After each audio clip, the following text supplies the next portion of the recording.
क्या आपने कभी महसूस किया है कि आपका मन एक तूफान में फंस गया है? अगर ये गलत हो गया तो? अगर मैं असफल हो गया तो? अगर चीजें मेरी उम्मीदों के अनुसार नहीं हुई तो? यही चिंता है, एक बेचैन मन जो हर चीज को अपने नियंत्रण में लाने की कोशिश करता है। और आज की तेज जिंदगी में यह हर किसी के जीवन का हिस्सा बन चुकी है।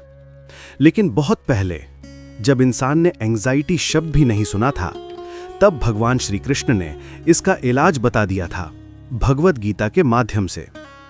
जब अर्जुन कुरुक्षेत्र के मैदान में खड़े थे, वे सिर्फ दुश्मनों का सामना नहीं कर रहे थे, वे अपने डर का सामना कर रहे थे। उनके हाथ कांप रहे थे, मन भ्रमित था और हृदय क्या होगा के बोझ से दबा था। अगर मैं हार गया तो?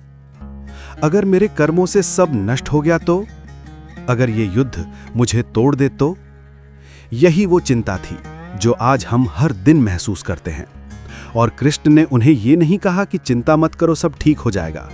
उन्होंने कहा कुछ बहुत गहरा, कर्मण्यवधिकारस्ते मा फलेषु कदाचना, अर्थात तुम्हारा अधिकार केवल कर्म करने में है, फलों में कभी नहीं। यही वाक्य है शांति का रहस्य। हमारी चिंता तब जन्म लेती है जब हम परिणाम को नियंत्रित करने की कोशिश करते हैं, जब हम अपनी खुशी को सफलता, असफलता, दूसरे की राय या भविष्य से जोड़ देते हैं। तब हमारा मन हर पल भय से भर जाता है। लेकिन कृष्ण हमें याद दिलाते हैं, हमारे अधिकार में केवल कर्म है, फल नहीं। फल अनेक कारणों से बनते हैं, समय, परिस्थिति, भाग्य, कर्म, जो हमारे नियंत्रण से बाहर हैं। तो फिर क्यों उन चीजों से चिपकें जिन्हें हम पकड़ ही नहीं सकते? गीता का वैराग्य यानी विरक्ति सिखाता है, इसका मतलब ये नहीं कि हमें परवाह नहीं करनी चाहिए। इसका अर्थ है कि हम परवाह करें पर बिना भय के। हम पूरे प्रेम से, पूरे प्रयास से काम करें पर परिणाम की चिंता छोड़ दें। जैसे कोई बीज बोता है, वो पानी देता है, उसकी रक्षा करता है, पर यह तय नहीं कर सकता कि पेड़ कब फल देगा। अगर वो हर दिन बीज को खोद कर देखेगा कि फल आया या नहीं, तो बीज भी नष्ट होगा और मन भी। यही फल की आसक्ति करती है, बेचैनी और अशांति। गीता हमें कर्म योग सिखाती है, ऐसा कर्म जो आसक्ति से मुक्त हो। कृष्ण कहते हैं, अपना सर्वश्रेष्ठ दो, परिणाम ईश्वर को अर्पण करो और जो भी परिणाम आए उसमें स्थिर रहो। यही सच्ची आजादी है, यही सच्ची शांति है। कल्पना कीजिए, अगर आप अपना काम असफलता के डर से नहीं बल्कि काम के प्रेम से करें तो कैसा लगेगा? अगर आप कठिनाइयों का सामना घबराहट से नहीं बल्कि स्थिरता से करें तो जीवन कैसा हो जाएगा? यही है विरक्ति का बल। ये चिंता को सजगता में बदल देता है। कृष्ण अर्जुन से ये नहीं कहते कि डरो मत, वे कहते हैं डर को समझो, देखो और ज्ञान से उससे ऊपर उठो। चिंता तब पैदा होती है जब मन भविष्य में जीता है, जो अभी हुआ ही नहीं। लेकिन जीवन तो केवल वर्तमान में है। कृष्ण कहते हैं, ज्ञानी व्यक्ति वर्तमान में कर्म करता है, इच्छा और भय के बंधन से मुक्त होकर।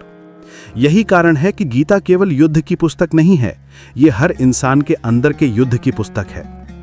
अब सोचिए, जब आपको कोई बड़ा काम करना हो, जैसे ऑफिस में प्रेजेंटेशन देना, आप तैयारी करते हैं पर मन में आवाज आती रहती है कि अगर मैं भूल गया तो, अगर लोगों को पसंद नहीं आया तो। ये आवाज ही आसक्ति की है, परिणाम से जुड़ाव की। अब गीता का तरीका अपनाइए, खुद से कहिए, मेरा कर्तव्य है तैयारी और प्रस्तुति, परिणाम मेरे हाथ में नहीं, मैं अपना सर्वश्रेष्ठ दूंगा और छोड़ दूंगा। आप महसूस करेंगे कि जैसे ही आप ये सोच बदलते हैं, चिंता कम होने लगती है, क्योंकि अब ध्यान भविष्य से हटकर वर्तमान पर आ गया है। यही है विरक्ति का अभ्यास। विरक्ति आपको ठंडा नहीं बनाती, ये आपको शांत बनाती है। ये आपको लापरवाह नहीं बनाती, ये आपको स्पष्ट बनाती है। कृष्ण कहते हैं, जो व्यक्ति लाभ और हानि, जय और पराजय, सुख और दुख में समान रहता है, वही सच्ची शांति पाता है। शांति का अर्थ समस्याओं का ना होना नहीं है, शांति का अर्थ है परिणामों पर निर्भरता का ना होना। जब सफलता या असफलता आपके मन को हिला नहीं पाती, वही असली विजय है। आज की चिंता का एक और रूप है तुलना, यानी कंपैरिजन। हम सोशल मीडिया खोलते हैं और सोचते हैं सब मुझसे आगे हैं। कृष्ण यहां भी उत्तर देते हैं, श्रेयान् स्वधर्मो विगुणः परधर्मात् स्वनुष्ठितात्, अर्थात अपने धर्म को अपूर्णता के साथ निभाना भी दूसरों के धर्म को पूर्णता से निभाने से श्रेष्ठ है। हर व्यक्ति की यात्रा अलग है। जब हम तुलना छोड़ देते हैं तब आत्मविश्वास अपने आप लौट आता है। चिंता नियंत्रण, अपेक्षा और तुलना से जन्म लेती है और विरक्ति इन तीनों को मिटा देती है। लेकिन विरक्ति एक दिन में नहीं आती, ये एक अभ्यास है, मन को धीरे धीरे पुनः प्रशिक्षित करने की प्रक्रिया है। कृष्ण इसके 3 चरण बताते हैं। पहला, सचेतना, अपने विचारों को देखो, उनसे लड़ो मत। जब चिंता उठे उसे बस देखो, वो अपने आप गुजर जाएगी। दूसरा, समर्पण, अपने कर्मों का परिणाम किसी ऊंची शक्ति को समर्पित करो, भगवान को, ब्रह्मांड को या अपने अंतःकरण को। ये बोझ इत मैं से हटकर दैवीय व्यवस्था पर चला जाता है। तीसरा, निरंतर कर्म, अनिश्चितता के बावजूद कर्म करते रहो। समर्पण के साथ किया गया कर्म मन को बल देता है और भीतर स्थिरता लाता है। धीरे धीरे ये दृष्टिकोण आपके जीवन को बदल देता है।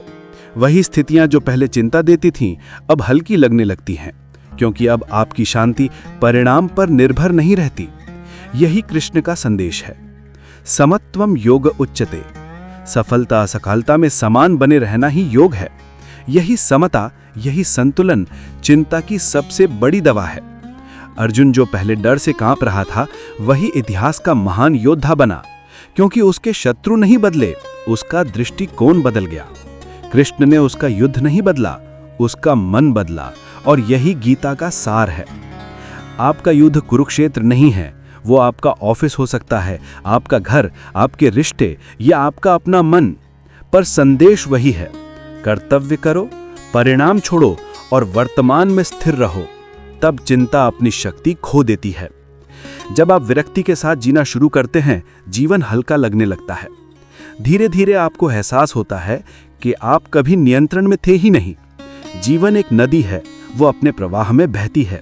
हमारा काम है बस पूरे मन से नाव चलाना। और जब हम ऐसा करते हैं तो एक गहरी शांत आनंद की अनुभूति होती है, ऐसी शांति जो किसी परिणाम से ना मिलती है ना खोती है। यही आत्मा की शांति है, वही जिसे कृष्ण ने अर्जुन को दिखाया था, और वही शांति आपके भीतर भी छिपी है।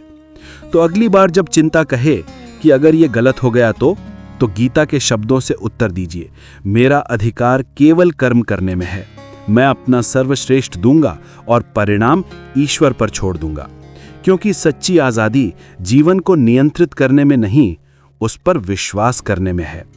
यही है चिंता से मुक्ति का मार्ग, विरक्ति का मार्ग, और यही है भगवान श्री कृष्ण की गीता का शाश्वत प्रकाश।